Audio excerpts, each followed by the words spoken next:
Siesti, un troisième choc dans sa vie qu'elle n'oubliera jamais, plus de 30 ans après la mort de son père Serge Gainsbourg, et 10 ans après le décès de sa sœur Kate Barry, Siesti sa mère, Jane Birkin, que Charlotte Gainsbourg a vu disparaître en juillet dernier. Un décès difficile qu'elle tente encore de gérer, selon ses confidences au magazine Télé 7 jours. Si la vie a repris, depuis, avec ses projets, ses tournages, ses joies et ses peines, Charlotte Gainsbourg a une partie de son esprit qui est restée coincée le 16 juillet dernier. Sa mère, Jane Birkin, s'est éteinte après plusieurs années de souffrance et de maladie. Une lourde épreuve pour elle et sa sœur Lou, particulièrement proche de l'actrice et chanteuse, et qui avait dû organiser ses obsèques. D'ailleurs, Charlotte Gainsbourg l'avoue sans mal, l'absence de sa célèbre maman est encore très difficile, 9 mois après son décès. Je ne vois pas pourquoi ça ne le serait pas.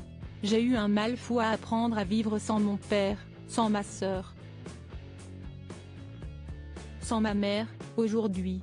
Siesti tellement récent qu'il ne me semble pas anormal d'être encore perdu, d'avoir toujours le réflexe d'appeler, a-t-elle en effet révélé à nos confrères de Télé 7 jours à l'occasion de la sortie de Nous les Leroy, un film dans lequel elle joue une mère de famille légèrement dépassée.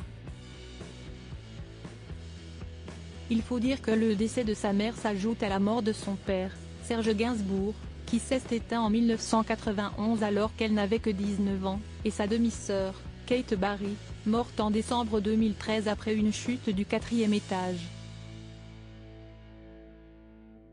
Deux décès aujourd'hui assimilés, malgré une douleur encore présente, mais qu'elle a mis du temps à digérer.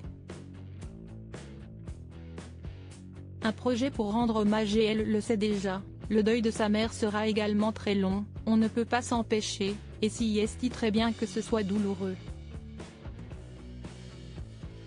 Cela fait 9 mois. J'ai entendu quelqu'un dire qu'il faut un temps, je ne me souviens pas si c'était 1 an ou 2, pour que le corps l'accepte, a-t-elle confié avec philosophie.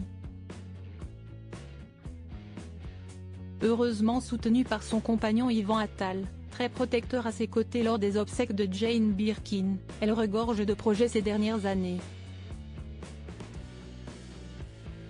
De retour au cinéma, elle a également accepté d'ouvrir la maison de son père, située rue Verneuil à Paris, à ses fans. Un projet qui a mis longtemps à éclore. Jusqu'au bout, j'ai douté, est-ce que les gens y verraient un intérêt ? Entendre ma voix, pendant la visite, n'allait-il pas les gonfler ? Je m'immisçais dans l'espace de mon père. Le fait d'avoir plein de choses à dire, de me raconter, de raconter l'amour pour mon père me questionnait, a-t-elle expliqué. Avant, finalement, de se décider grâce à Jane Birkin, son pilier, ma mère m'a toujours dit, Siesti bien d'être impudique. N'aie pas peur de l'être un peu. Ce que je redoutais au début, Siesti qu'il y ait un côté fantôme. Mais il y a des voix, celles de ma mère, les nôtres, petites. Je trouve ça beau. Une beauté qui l'anime encore, malgré la douleur de la mort.